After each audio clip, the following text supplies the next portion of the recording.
Hi friends, എല്ലാവർക്കും പൊടീസ് വേൾഡിലേക്ക് സ്വാഗതം. ഇന്ന് വളരെ എളുപ്പത്തിൽ തയ്യാറാക്കിയെടുക്കാൻ പറ്റുന്ന ഹെൽത്തി ആയിട്ടുള്ള ടേസ്റ്റി ആയിട്ടുള്ള ഒരു അപ്പത്തിൻ്റെ റെസിപ്പി ആയിട്ടാണ് ഞാൻ വന്നിട്ടുള്ളത്. നമ്മളിന്ന് റാഗി വെച്ചിട്ടുള്ള അപ്പമാണ് തയ്യാറാക്കിയെടുക്കാൻ വേണ്ടിയിട്ട് പോകുന്നത് കേട്ടോ. നല്ല സോഫ്റ്റ് ആയിട്ടുള്ള അപ്പമാണ്.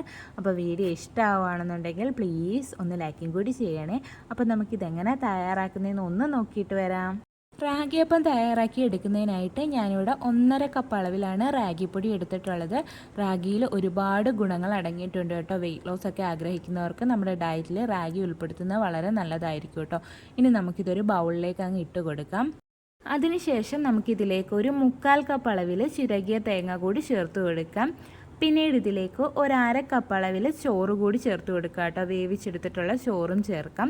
പിന്നീട് നമുക്കിതിലേക്ക് ഒരു 2 ടീസ്പൂൺ അളവിൽ പഞ്ചസാര കൂടി ചേർത്ത് കൊടുക്കാം. ഇതിന് പകരം ഓർഗാനിക് ഷുഗറൊക്കെ ഉണ്ടെങ്കിൽ അത് ചേർത്ത് കൊടുക്കുക കേട്ടോ. അത് ആകുമ്പോൾ കുറച്ചുകൂടി ഹെൽത്തി ആയിരിക്കും. ഇനി നമുക്കിതിലേക്ക് ഒരു 1/4 ടീസ്പൂൺ അളവിൽ ഈസ്റ്റ് ചേർത്ത് കൊടുക്കാം. ഞാനിവിടെ ഇൻസ്റ്റൻറ്റ് ഈസ്റ്റാണ് ചേർത്ത് കൊടുക്കുന്നത് കേട്ടോ. ഇപ്പം ഞാനിവിടെ ഇൻസ്റ്റൻ്റായിട്ട് ഉണ്ടാക്കിയെടുക്കുന്നത് കൊണ്ടാണ് ഇത്രയും ഈസ്റ്റ് ചേർത്തത്. ഇപ്പം നിങ്ങൾ ഓവർനൈറ്റ് ഫെർമെൻറ്റ് ചെയ്യാൻ വെച്ചിട്ടാണ് അപ്പം തയ്യാറാക്കി എടുക്കുന്നതെന്നുണ്ടെങ്കിൽ ഇത്രയും ചേർക്കേണ്ട കേട്ടോ. ഒരു 1/4 ടീസ്പൂണിലും താഴെ ചേർത്താൽ മതിയാവും ഈസ്റ്റ്. ഇനി നമുക്കിതിലേക്ക് ആവശ്യമായിട്ടുള്ള ഉപ്പ് കൂടി ചേർത്തിട്ട് ഇത് നമുക്ക് നന്നായിട്ടൊന്ന് മിക്സ് ചെയ്തിട്ട് എടുക്കാം.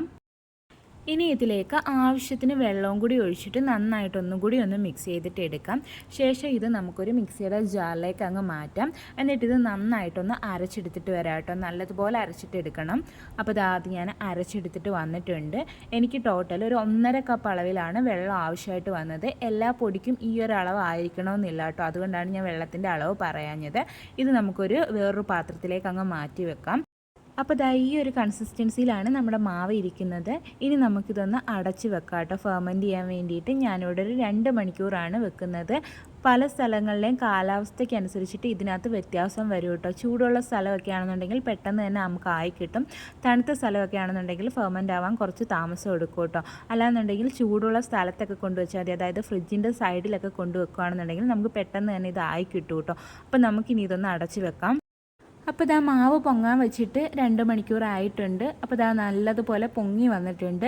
ഇനി ഇത് നമുക്കൊരു തവി ഉപയോഗിച്ചിട്ട് നന്നായിട്ടൊന്ന് മിക്സ് ചെയ്തിട്ട് എടുക്കാം. അപ്പോൾ ഇതാ ഞാൻ മിക്സ് ചെയ്തെടുത്തിട്ടുണ്ട്. ഇനി നമുക്ക് അപ്പം ചുട്ട് തുടങ്ങാം. അതിനായിട്ട് ഞാനിവിടെ അപ്പച്ചട്ടിയാണ് എടുത്തിട്ടുള്ളത്. ഒരു മീഡിയം ഫ്ലെയിമിൽ വെക്കുക കേട്ടോ.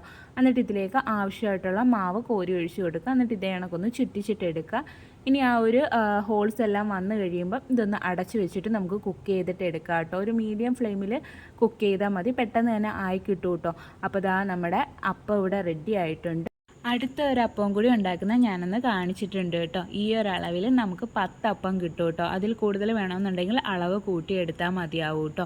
അപ്പോൾ ഇതാ നമ്മുടെ ടേസ്റ്റി ആയിട്ടുള്ള അപ്പം എല്ലാം ഇവിടെ റെഡിയാക്കി ഞാൻ എടുത്തിട്ടുണ്ട്. നല്ല സോഫ്റ്റ് ആയിട്ടാണ് ഇരിക്കുന്നത് കേട്ടോ. ഇപ്പം നിങ്ങൾക്ക് കാണുമ്പോൾ തന്നെ അറിയാമായിരിക്കുമല്ലോ, അത്രയ്ക്ക് സോഫ്റ്റാണ്. നല്ല ടേസ്റ്റിയുമാണ്, ഹെൽത്തിയുമാണ്. നമുക്ക് ഏത് കറിയുടെ കൂടെ വേണമെങ്കിലും ഇത് കഴിക്കാവുന്നതാണ് കേട്ടോ. അപ്പോൾ എല്ലാവരും ഒന്ന് ട്രൈ ചെയ്ത് നോക്കുക. വീഡിയോ ഇഷ്ടമായിട്ടുണ്ടെങ്കിൽ ഒന്ന് ലൈക്ക് ചെയ്യണേ. ആദ്യമായിട്ട് ചാനൽ കാണുന്ന കൂട്ടുകാരൊക്കെ ഉണ്ടെങ്കിൽ പ്ലീസ് ഒന്ന് സബ്സ്ക്രൈബ് ചെയ്ത് സപ്പോർട്ടും കൂടി ചെയ്യണേ. വീണ്ടും നല്ലൊരു വീഡിയോ ആയിട്ട് വരാം. Thanks for watching.